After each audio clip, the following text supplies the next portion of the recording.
Welcome to Xishan একাডেমিতে স্বাগত। আজকে আমরা টার্গেট ডাব্লিউবিপি কেপি ডাব্লিউবিপিএসসির যে ম্যাথ সিরিজ শুরু করেছি তার ক্লাস নাম্বার 10 শুরু করব। এখানে আমি যে কটা কোশ্চেন ডিসকাস করেছি সেগুলো দেখো তোমরা বেসিক ওয়েতে জানো বা হচ্ছে কি অন্য মেথডেও জানো। আমি এখানে কিছু কিছু জিনিস শর্টকাট মেথড অ্যাপ্লাই করেছি যেগুলোতে অনেক কম সময় লাগবে। ঠিক আছে, দেখো হয়তো তোমরা কিছু জেনে থাকতে পারো বা নতুন হতে পারে, সেই জন্য বলবো অবশ্যই ক্লাসটা শেষ পর্যন্ত দেখো। আর এই টাইপের ম্যাথসের কোশ্চেন তোমরা পরীক্ষায় এক্সপেক্ট করতে পারো। ওকে, চলো লেটস স্টার্ট। তার আগে বলবো যারা চ্যানেলে নতুন অবশ্যই সাবস্ক্রাইব করো যদি ভালো লেগে থাকে চ্যানেলের ক্লাসগুলো। আর বলবো যদি এই ক্লাসটা ভালো লেগে থাকে তাহলে অবশ্যই একটা লাইক করো, বন্ধুদের সঙ্গে শেয়ার করো। ওকে, দেখো ফার্স্ট কোশ্চেন কি আছে বলেছি, if A some of money doubles in 7 years, in how many years it will be becomes 5 times। দেখো এখানে যেহেতু কিছু বলা নেই তাহলে এটা সিম্পল ইন্টারেস্টের কোশ্চেন দেওয়া আছে। ঠিক আছে, তাহলে হচ্ছে কি ডাবলস মানে ধরো 100 টাকা, ঠিক আছে, যদি আসল হয় সেটা কত হয় 200 টাকা হয়ে যায়। কত বছরে না হচ্ছে কি 7 বছরে। ঠিক আছে, 7 ইয়ার্স। তাহলে মানে কি বুঝতে পারছি কত, 100 টাকা 200 টাকা হয় 7 বছরে। এবার বলেছে 100 টাকা ক টাকা হবে না হচ্ছে কি 500 টাকা হবে, 5 টাইমস বলেছে, 500 টাকা হবে কত বছরে এটা বের করতে বলেছে। ঠিক আছে, তাহলে এইখান থেকে দেখো তাহলে 100 থেকে 200 হয়েছে মানে ইন্টারেস্ট কত হয়েছে, 100 টাকা ইন্টারেস্ট হয়েছে। 100 টাকা ইন্টারেস্ট হয় কত 7 বছরে।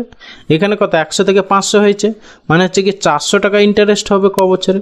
তাহলে 100 ইন্টু কত করলে 400 হচ্ছে, ইন্টু 4। ঠিক আছে, তাহলে এখানে 7 ইন্টু 4 করে দাও, তাহলে 7 4 28 বছর লাগবে। ঠিক আছে, 28 বছর মানে অপশান সি অ্যান্সার। এরপরে আসি কোশ্চেন নাম্বার 2। কি বলেছে দেখো, when 2 numbers are divided by a certain number the remainder are 23 and 31, if the sum is divided by the same number the remainder is 17।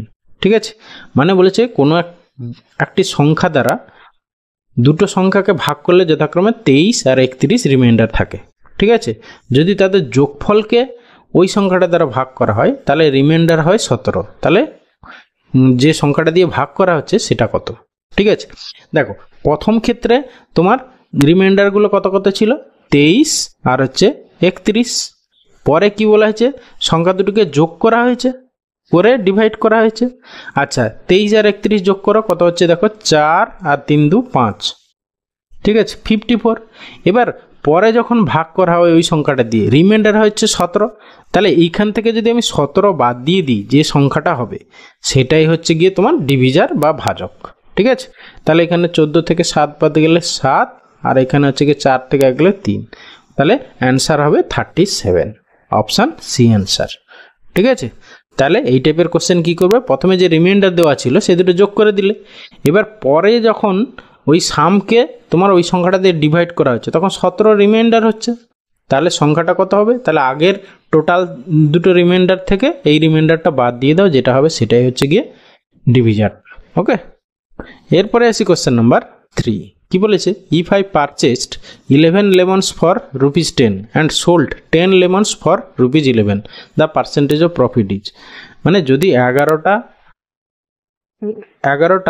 লেবু 10 টাকায় কিনে 10টা লেবু 11 টাকায় বিক্রি করি তবে লাভের হার কত। এই টাইপের কোশ্চেন মনে রাখবে, এরকম করে লিখবে কি না 11টা লেবু দাম কত না 10 টাকা। ওকে, তারপরে বিক্রি করেছে কি 10টা লেবু 11 টাকায়। ঠিক আছে, এবারে তুমি কোনাকুনি গুণ করবে। ওকে, কোনাকুনি এরকম করে গুণ করবে করে দেখো প্রথম ক্ষেত্রে এইটা কি, এটা হচ্ছে কি কেনা দাম ছিল। ঠিক আছে, আর এটা ছিল বিক্রি দাম। ঠিক আছে, কেনা দামের সঙ্গে গুণ করে যেটা পাচ্ছি সেটা হচ্ছে গিয়ে তোমার সিপি ধরে নেবে। তাহলে সিপি কত হবে 10 10 100। ঠিক আছে, আর হচ্ছে গিয়ে এই দেখো এটা হচ্ছে 11 হচ্ছে গিয়ে তোমার বিক্রি দাম, 11-র সঙ্গে 11 গুণ করলাম, কোনাকুনি গুণ করে যেটা পেলাম সেটা হচ্ছে 121। ঠিক আছে, 121টা হচ্ছে গিয়ে কী হয়ে গেল, এটা হচ্ছে আমাদের এসপি। ঠিক আছে, তাহলে সিপি যদি 100 টাকা হয় এসপি হচ্ছে 121 টাকা, তাহলে কি 21% প্রফিট। ঠিক আছে, তাহলে অপশান এ অ্যান্সার। এই টাইপের কোশ্চেন দেখবে সব সময় এইরকম ডেটা থাকবে, এদিকে যদি 11 থাকে এদিকে 10, জাস্ট উল্টে যাবে, এদিকে 10 আসবে এদিকে 11, 5 6 6 5 হ্যাঁ 4 3 3 4 এইরকম হবে, কিন্তু অন্য ডেটার ক্ষেত্রে হবে না কিন্তু। ঠিক আছে, যখন এরকম ডেটা দুটো এদিক ওদিক উল্টে যাবে তখন এই টাইপের কোশ্চেন। কোনাকুনি গুণ করবে, ঠিক আছে, কেনা দামের সঙ্গে গুণ করে যেটা পেলে সেটা সিপি, আর বিক্রি দামের সঙ্গে গুণ করে যেটা পেলে সেটা এসপি। এবার সিপি আর এসপি পেয়ে গেলে তাহলে প্রফিট পার্সেন্ট বা হচ্ছে কি লস পার্সেন্ট তুমি পেয়ে যাবে। ওকে, এরপরে আসি কোশ্চেন নাম্বার 4। কি বলেছে, on decreasing the price of a cooler by 30% its sale is increased by 20%। ঠিক আছে, the effect on the revenue. কুলারের দাম 30% হ্রাস পাওয়ায় ইহার বিক্রি 20% বৃদ্ধি পায়, এতে আয়ের উপর কী প্রভাব পড়বে? দেখো মানে কি, কোনো জিনিস প্রথমে হচ্ছে গিয়ে কি 30% ডিক্রিজ করছে, পরে হচ্ছে গিয়ে কী হচ্ছে তোমার 20% ইনক্রিজ করছে, তাহলে মোটের উপর কত পার্সেন্ট হচ্ছে সেটাই আমরা বের করব। আমরা জানি ফর্মুলা, পার্সেন্টেজের ফর্মুলা হচ্ছে x% decrease, x% increase, y% decrease, তাহলে মোটের উপর কত পার্সেন্ট ইনক্রিজ ডিক্রিজ হয় আমরা জানি। তাহলে এখানে আমরা বসিয়ে দিই, প্রথমে হচ্ছে গিয়ে -30 + 20 -30 ইন্টু হচ্ছে গিয়ে 20 বাই হচ্ছে 100।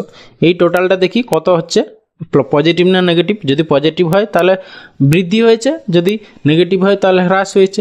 তাহলে এখানে হচ্ছে -10 আর দুটো মাইনাসই হবে, আর এখানে এই শূন্য কেটে দাও, 0 0 3 2 6, মানে হচ্ছে গিয়ে -16%। -16% মানে হচ্ছে গিয়ে 16% হ্রাস, মানে অপশান বি অ্যান্সার।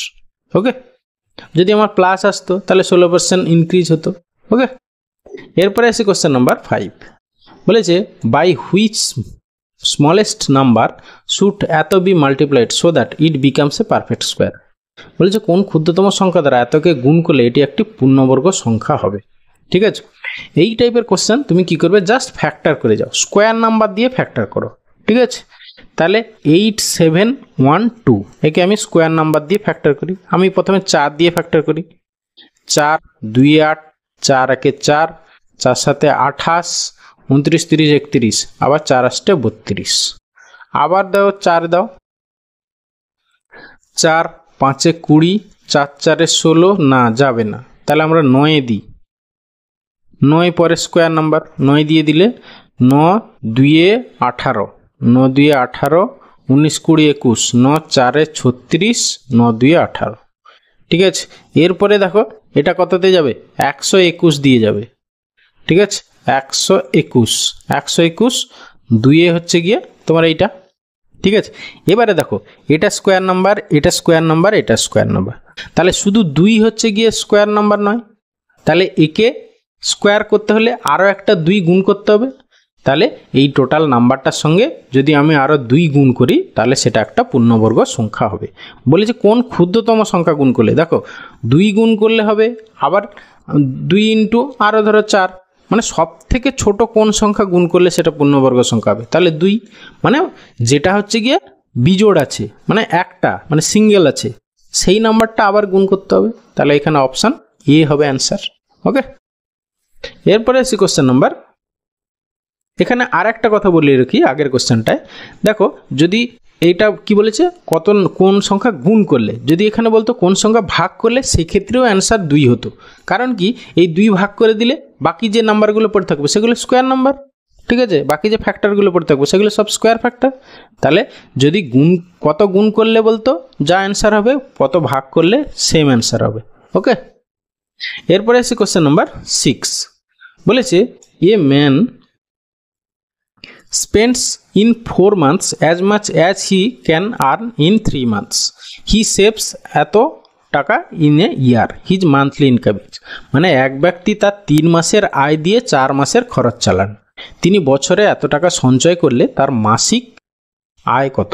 ঠিক আছে, আচ্ছা তাহলে 4 মাসের খরচ, ঠিক আছে, 4 মাসের EXP এক্সপেন্ডিচার হচ্ছে গিয়ে কত, 3 মাসের আয়। ঠিক আছে, 3 মান্থ ইনকাম। এবারে তাহলে 12 মাসের খরচটা বের করে নিই, 12 মাসের এক্সপেন্ডিচার কত হবে, 4 ইন্টু 3 হচ্ছে এদিকে। ঠিক আছে, তাহলে এখানে 3 ইন্টু 3 মানে হচ্ছে গিয়ে 9 মাসের ইনকাম। ঠিক আছে, ইনকাম 9 মাসের ইনকাম, তাহলে তার কি, সে এক বছরে যত টাকা ইনকাম করলো তার মধ্যে তার 9 মাসেরটা হচ্ছে গিয়ে এক বছরে খরচ হয়ে গেল, বাকি তাহলে সে ক মাসের সেভ করছে, 3 মান্থসের ইনকামটা সে সেভ করছে।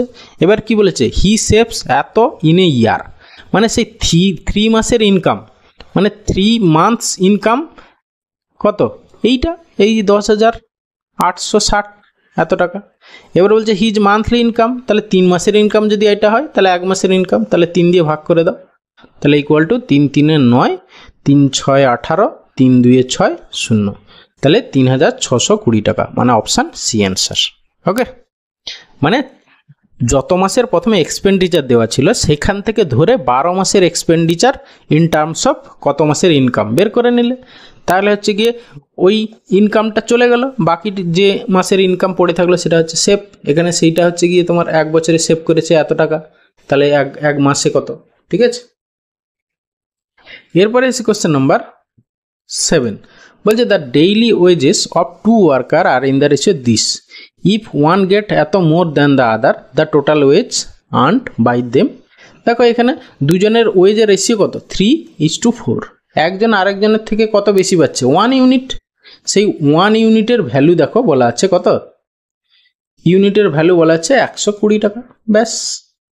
এবার হচ্ছে কি বলেছে, দেন দে টোটাল ওয়েজে আর্ন বাই, তারা দুজনে মিলে হচ্ছে কি কত ইউনিট, দেখো 4 3 7 ইউনিট, তাহলে 1 ইউনিট মানে এত হলে 7 ইউনিট ইকুয়াল টু কত, এটাই হবে তোমার অ্যান্সার। 12 7 84, 840 টাকা হচ্ছে কি তাদের দুজনের প্রাত্যহিক ইনকাম, মানে অপশান বি অ্যান্সার। ওকে, এরপরে আসছি কোশ্চেন নাম্বার 8, বলেছে the number are in the ratio, 3 number are in the ratio this, if the LCM এত দেন দ্য গ্রেটেস্ট ওয়ান।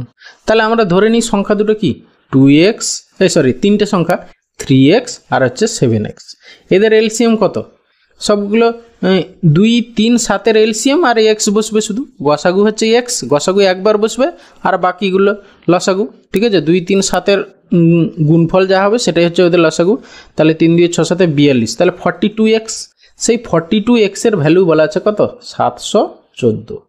এবার বলেছে দ্য গ্রেটেস্ট ওয়ান, মানে সব থেকে বড় সংখ্যাটা আমাদের মানে 7x, তাহলে 7x ইকুয়াল টু কত, ব্যাস। 42 থেকে তোমার 7x কি করে এসছে, ভাগ 6 ভাগ করা হয়েছে, ঠিক আছে। 42কে 6 দিয়ে ভাগ করলে 7, x এমনি কেটে যাবে, তাহলে একেও তুমি 6 দিয়ে ভাগ করে দাও, যা হবে সেটাই অ্যান্সার। 6 একে 6, তারপরে হচ্ছে গিয়ে 6 একে 6 আর হচ্ছে গিয়ে 6 9 54, 119 হবে অ্যান্সার, মানে অপশান বি অ্যান্সার। ওকে, এরপরে আসি কোশ্চেন নাম্বার 9, কি বলেছে দেখো, বলেছে the age of a mother is 3 times the age of her daughter, after 12 years mother will be twice the age of her daughter, what is the present age of the daughter. তাহলে বর্তমান তুমি ধরে নাও, হ্যাঁ, কি বলেছে, মায়ের বয়স তার কন্যার বয়সের 3 গুণ, ঠিক আছে, কন্যার বয়সের 3 গুণ, তাহলে কন্যার বয়স হচ্ছে গিয়ে ধরো ডটারের বয়স আমি ধরে নিলাম x, তাহলে মাদারের বয়স কত হবে 3x। এবার কি বলেছে, আফটার 12 years, ঠিক আছে, আফটার 12 years এর হচ্ছে গিয়ে কত হবে, x প্লাস 12 হয়ে যাবে, আর মায়েরও 3x প্লাস 12 হয়ে যাবে। এবার কি বলেছে, after 12 mother will be twice the age of her daughter, মানে কি মাদারের এজ তখন কি হবে 2 ইন্টু ডটারের এজ হয়ে যাবে, ব্যাস। এখান থেকে তুমি x এর ভ্যালু বের করো, সব এক্সগুলো একদিকে নিয়ে চলে যায়, এদিকে 2x আর ওইদিকে 3x, মানে আলটিমেটলি x হলো ইকুয়াল টু, এদিকে দেখো 12 2 24 আর ওইদিকে একটা 12, মানে শুধু 12, তাহলে x এর ভ্যালু হচ্ছে গিয়ে 12, ডটারের বর্তমান বয়স চেয়েছিল, তাহলে হচ্ছে গিয়ে তোমার 12 বছর, মানে অপশান এ অ্যান্সার। ওকে, এরপরে আসি কোশ্চেন নাম্বার 10, কি বলেছে দেখো, বলেছে এ number is divided by 65 and the remainder is 43, if it divided by 13 the remainder will be, এটা আমরা আগেই করেছি, ঠিক আছে। তাহলে এখানে জাস্ট কি করব, জাস্ট প্রথম ক্ষেত্রে যে রিমাইন্ডার আছে সেইটাকে আমরা 13 দিয়ে ভাগ করে যেটা রিমাইন্ডার হবে সেটাই হবে আমার অ্যান্সার, ঠিক আছে। তাহলে 43কে তুমি 13 দিয়ে ভাগ করো, 13 13 3 39 39, তাহলে কত থাকছে 4, তাহলে 4 হবে গিয়ে রিমাইন্ডার, মানে অপশান বি অ্যান্সার। ওকে।